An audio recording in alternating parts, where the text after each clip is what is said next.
Deus existe? Para você que me conhece, essa pergunta pode parecer estranha por causa de a resposta ser óbvia. Mas calma, antes de você considerar que é óbvio, eu quero te apresentar as razões e os motivos para essa pergunta. Olá, eu sou Michael Oliveira e o nosso tema de hoje é Deus existe? Antes de você continuar assistindo o vídeo, eu peço que você deixe sugestão, deixe seu comentário, deixe seu like, ative o sininho, compartilhe para os seus amigos, para os seus parentes.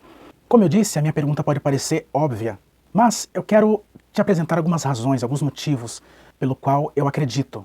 A primeira razão é a consciência. A consciência é algo que está implantado na mente e no coração do homem. A consciência é aquilo que ajuda o homem, que capacita o homem a ele escolher entre o certo e o errado. A consciência do homem é o que o obriga a ser ético, a ser moral. Mas a pergunta que eu faço é, por que o homem é consciente? Uma criança, desde a sua tenra idade, já tem a capacidade de escolher entre o certo e o errado. Já sabe que mentir é errado. Já sabe que pegar a coisa do coleguinha é errado. Não precisa ser religioso, não precisa professar nenhuma fé para chegar à conclusão que determinado crime é horrendo e que é errado. Mas como que ele consegue chegar a essa conclusão? Por causa da consciência que foi implantada no homem. Então, com base nesse argumento, Deus existe. O segundo argumento é a natureza.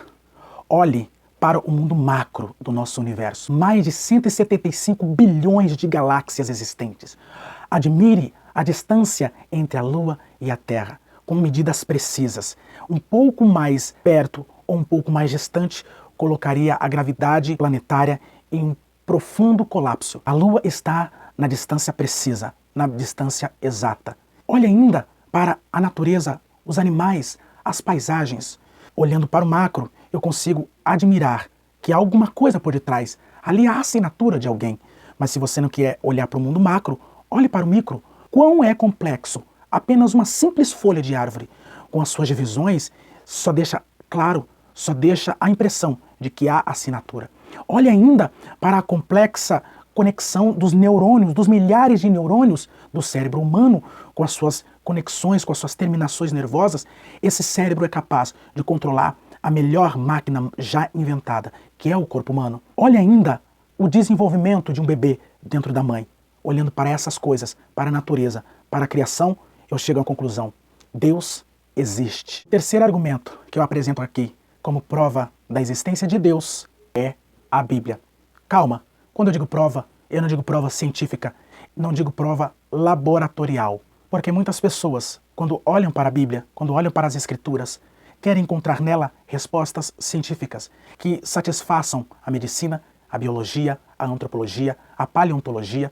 E, embora muitos dados contidos na Bíblia já foram comprovados por várias ciências, ainda assim, eu quero dizer que a Bíblia não se preocupa em ser um livro científico. Para quem olha para a Bíblia esperando procurar respostas para o surgimento de Deus, para de onde veio Deus, não vai encontrar, porque a Bíblia não se propõe ser um livro científico. Ela já parte do pressuposto de que há um Deus, e é assim que ela começa. A Bíblia ainda testifica da existência de Deus. A Bíblia fala, a Bíblia prova, a Bíblia declara, a Bíblia apresenta dados, a Bíblia apresenta escrituras, documentos que são confiáveis, assim como muitos documentos de história do desenvolvimento humano. A Bíblia é um registro que foi deixado para o homem ter a revelação de Deus. Então, com base nesse argumento, Deus existe. E como último argumento, mas não menos importante, eu quero apresentar o maior motivo: Jesus. Não poderia ser diferente. Jesus é a exata expressão de Deus. Deus humanizou-se, assumiu uma forma humana de servo, se esvaziou da sua glória e do seu poder para deixar claro aqui na terra, andando entre nós, que Deus existe. Jesus é a exata expressão da revelação de Deus. Olhando para Jesus, para sua obra na cruz, para o que ele fez, olhando o seu amor, olhando a demonstração de carinho por perdidos como eu, por perdidos como a humanidade, olhando para ele, eu chego à conclusão: Deus existe. Eu não quero aqui fazer esse vídeo para ser uma proposta científica, nem nada disso, não tenho nem capacidade para isso. Mas eu estou aqui para dizer, como uma pessoa que acredita nele, na existência dele, mas a sugestão que foi deixada por um dos inscritos foi: o que leva uma pessoa que antes acreditava na existência de Deus passar a dizer que ele não existe mais? Talvez na minha concepção, não é que ela chegou à conclusão de que Deus não exista.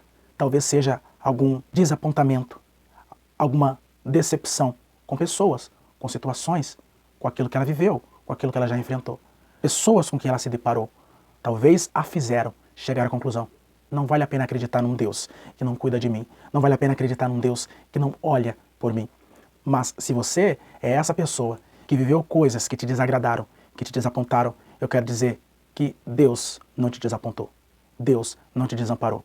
É um engano você culpar Deus pelas coisas que você viveu, pelas lamúrias da vida. Ainda assim, mesmo culpando Ele, Ele está de braços abertos. Ele está pronto a receber todos aqueles que se aproximam dEle. Eu quero terminar dizendo que Deus não precisa de vídeos como esse para provar a sua existência. Não estou aqui como advogado de Deus. Não estou aqui como defensor de Deus. A minha fé na existência desse Deus é racional.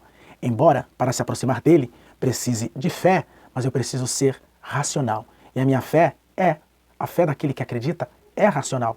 Não é pautada na razão, mas tem racionalidade na fé. Olhando para todos esses argumentos que disse, eu só posso chegar à conclusão de que Deus existe. E isso vai além de apenas conclusões filosóficas e intelectuais. Para chegar a essa conclusão, precisa de fé, precisa acreditar. E eu acredito porque Deus existe. Até a próxima.